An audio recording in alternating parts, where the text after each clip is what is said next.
the gravy, please. 8 minutes past the hour, brand new day together. Here we go. It's the kickoff hour. Good time, gang. At least two of the three. We're ready to go for another edition, and we thank you so much for being with us. Greg, Lord willing, will be back Monday. He is recovering from being sick, and so he will join us Monday. He's getting better every day, so hopefully that will continue to improve, and he'll be back with us on Monday. So we are missing one, but still excited to have you with us today. Over to my left, it's Mr. Michael Helms. What's up, boy? Hello. Hello. How are you, sir? I'm good. Yeah. Feel a little energy today. Okay. Yeah. I like energy. Yesterday, buddy, I took advantage of the day off. If you want to know how someone should treat a day off and get some rest, Yeah. you should look right here. Okay. I can game plan that out for you. Pretty good. It was an excellent afternoon. So just watch me? Is that what you're saying? Yes. Needed it, and I'm refreshed and ready to go. Okay, Got good. about 5 hard, long days coming up and needed yesterday. Okay.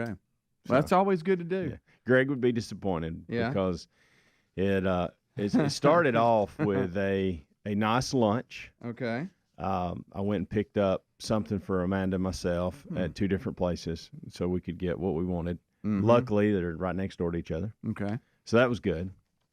And then I went home. We had lunch together and hung out. Then Maddie evidently forgot her lunch. Uh-oh. So I had to run that up to the school real quick. But when I got back, my friend, I got under the covers and took a 2-hour nap. Oh, I'll talk about under the covers. Under the Boy, covers. if Greg was here, he'd be talking about that. He would. He'd be very I disappointed. wonder if he's gotten under the covers because, he says if you're sick, you can do that. Yeah.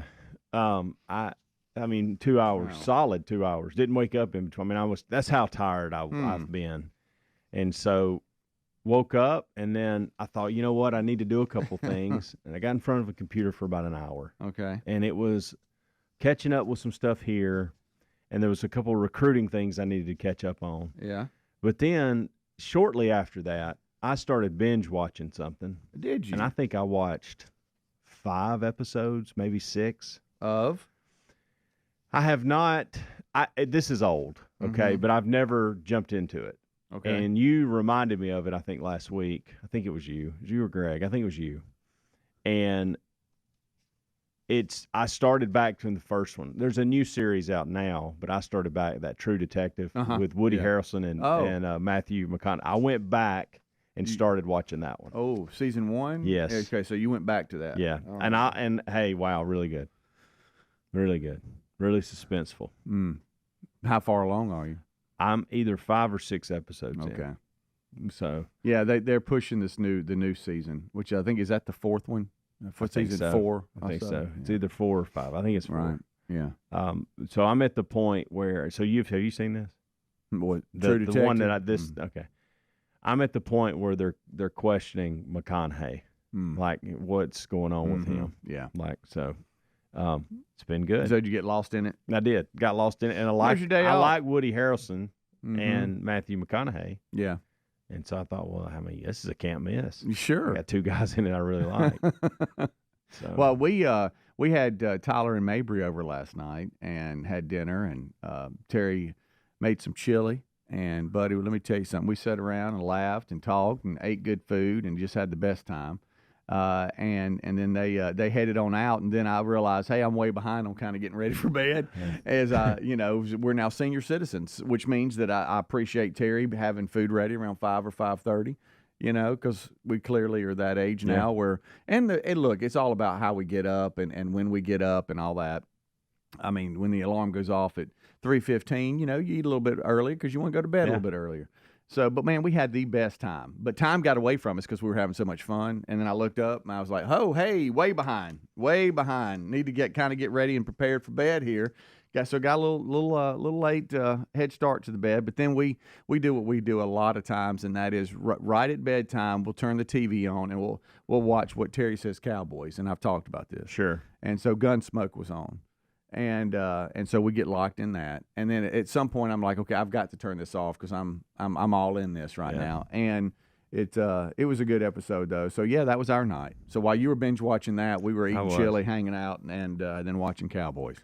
Well, had a good time though. Amanda worked till 6, so from like 4 until she was done with that, I had my little AirPods in, connected to the TV, and so I was listening as loud as I wanted to. Had all the lights off in there. Yeah. It was raining outside. It was just perfect. Yeah, it really was to kind of. It was a perfect day to just, let everybody take it. And I just want you to know on behalf, I'm just going to let it go that you got up under the covers. Yeah, I did. Like in the bed? There's no shame. In the bed 100%. or like on the couch? No. Oh. 100%. Are we in undies? No, I was, No, I was in a pair of shorts, and I actually think I still had my hoodie on because it was cold for some reason. I don't know little man why. cold. But I had box fans on. I had the whole routine. Oh, so you just went. Now, let me ask you a I went question. to sleep. Because I've done that before. Normally, I doze off if I'm sitting on the couch and it's for like 10 minutes and I kind of, whoa, what was that? Did you wake up and not know where you were or what day it was? No. Or did you? Because you know what I'm saying? If you ever kind of doze off and it's like for a good, long afternoon nap, it makes me feel weird because I'll wake up and I'm like, okay, it just takes me a second. Now, listen. To try to figure it out. I went in the bedroom with a mission to see how long I could sleep. Matter of fact, I text Amanda the following. I'll read you this from text. the bedroom. No, because she was on the phone. Oh, and I said, let's see. I said I'm laying down and may not get up until tomorrow. That's what I said. Code: do not disturb. And my plan was just go in there and see how long you can sleep. Listen, Greg does this, and that's fine. You can make fun of getting into bed, but when you run my schedule for about 5, 6, 7 days, you need to lay down and recover. Many people can't handle it. They just can't. They can't. They like to talk about it, and they like to be negative about it, but at the end of the day, they can't handle it. Yeah. Well, you can take a nap, but I think he's just saying you can't get into bed. Right. But that's how I take a nap. Yeah. So that's you.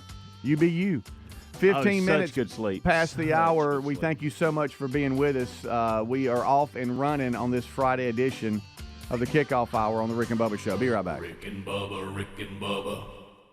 Resolving to eat healthier this year was easy. Actually doing it, not so easy. Well, Field of Greens is our healthy superfruit and vegetable habit in my house. Each superfruit and vegetable in Field of Greens was doctor selected for a specific health benefit. Some support your heart, lungs, and kidneys. Others support metabolism for healthy energy and weight loss. If you resolve to get healthier in 2024, it starts with Field of Greens. Get 15% off your first order with free rush shipping at fieldofgreens.com. Use the promo code BUBBA or go to rickandbubba.com. If you owe back taxes, Happy New Year. The party's over. The IRS is mailing millions of pay-up letters. You need Tax Network USA. They have brilliant war room strategies to solve your IRS problems quickly, like a preferred direct line to the IRS. Tax Network USA just learned of a special limited-time offer, an IRS offer. See if you qualify for this limited-time offer by going to tnusa.com/Bubba or call 1-800-245-6000 or go to rickandbubba.com. Check the sponsors button for the website and number. Helix Sleep does it again with an innovative kids mattress made to flip. Why? Well, the firmer side is great for younger kids when they need more spinal support to aid proper development of their growing bodies. You simply flip it over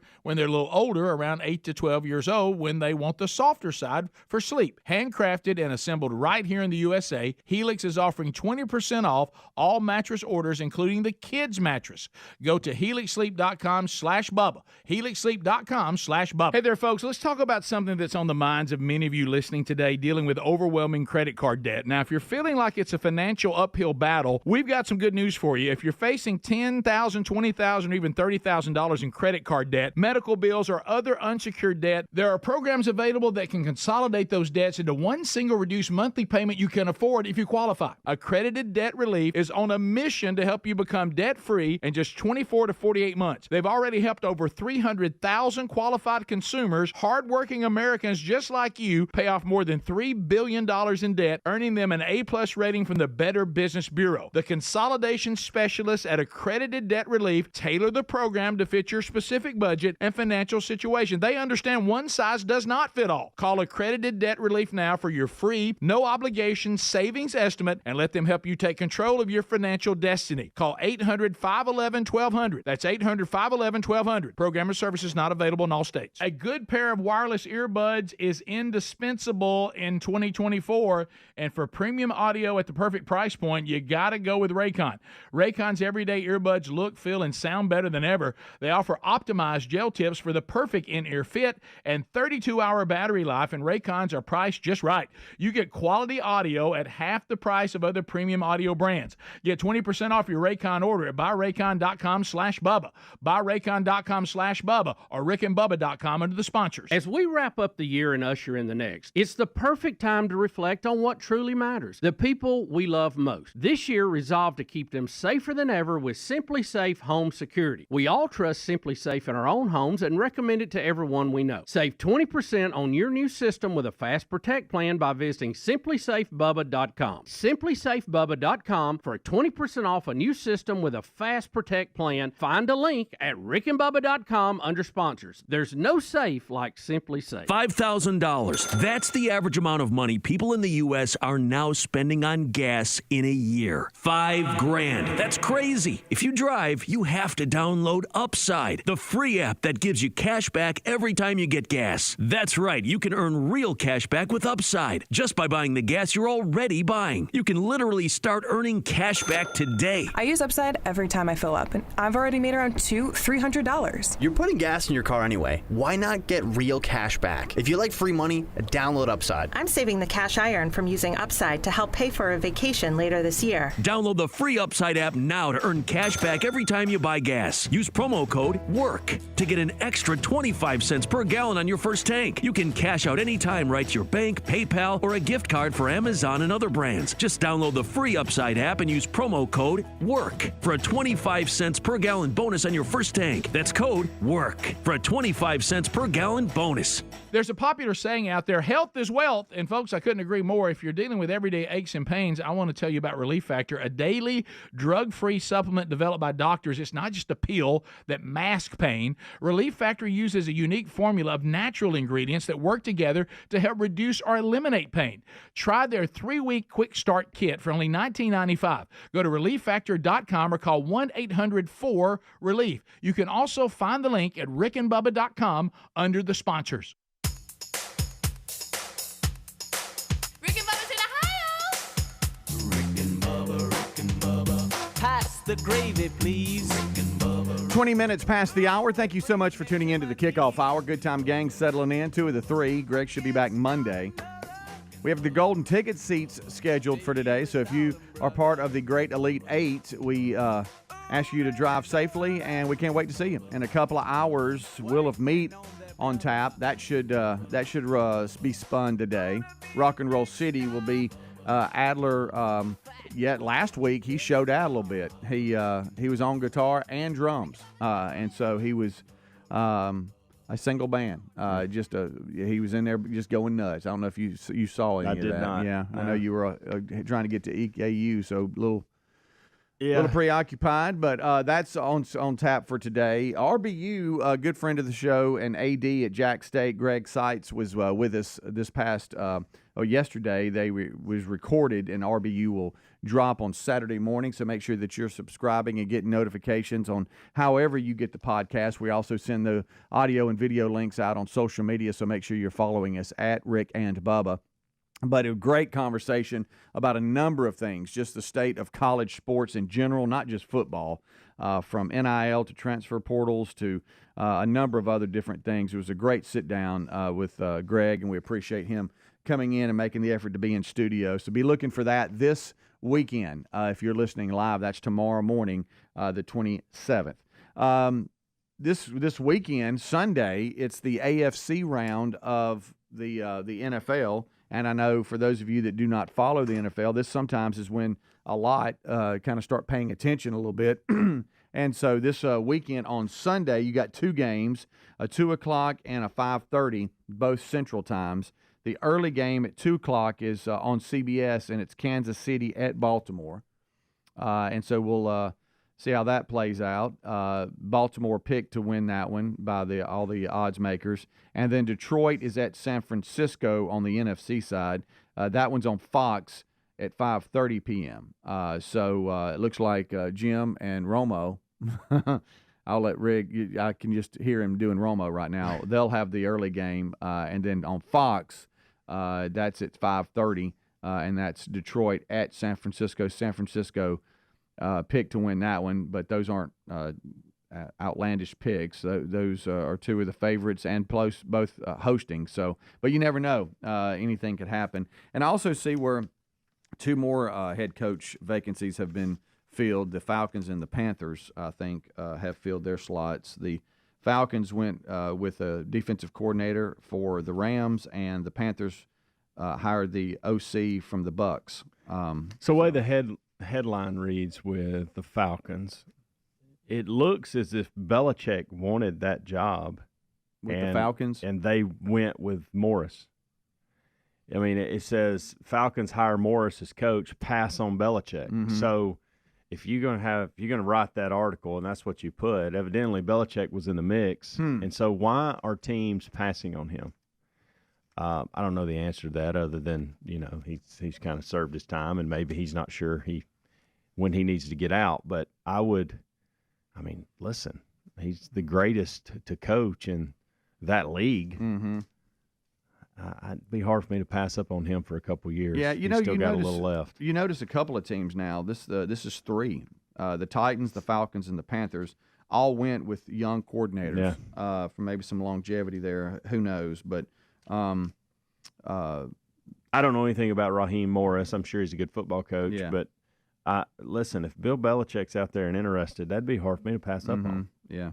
It looks like to me, to your point, it looked like they had been interviewing a number of people for the Falcons, from Belichick to Vrabel from the Titans, and even Jim Harbaugh. And they, wow. But there's a lot of vacancies. What was there, 6 or 7? I can't remember the number. So there's a lot out there for him. But that's this weekend, if that's something that you're interested in. I'll be up in Huntsville. Terry and I are going to head on up. UAH has got their baseball banquet to start the season. This is where all the parents and the players come, and they have a special night to kind of start the season and recognize the kids. So looking forward to that. Seeing my mom and dad, I'll go up and be all about it. My son, JC, that we're talking about, he's not a kick kid. He doesn't get into kicks, but there's times that he's a little bit more interested in maybe something, but that doesn't fade. But just he has his times. And right now, he's all about hockey. I'm talking about all about hockey, all about it. He went to the Birmingham Bulls, the Huntsville Havoc. He wants to go to the Predators game, and I know you and Braden had gone. I haven't asked you about that. That's a fun trip. But he's closer too. He's an hour and a half away, I guess, maybe 2 hours. But let me just tell you, if the Havoc are playing and they got games, they got a game tonight and tomorrow night, he's going to be at the arena. He is all about it, which is funny because he'll have like ESPN Plus on. Last night they had they had 4 games going on at one time, and I asked him what he was doing. He said, "I'm watching hockey." And 4 games at one time. And he's got all of his roommates in. The last Havoc game, all 4 roommates went. Now, all 4 of them, and just had a blast.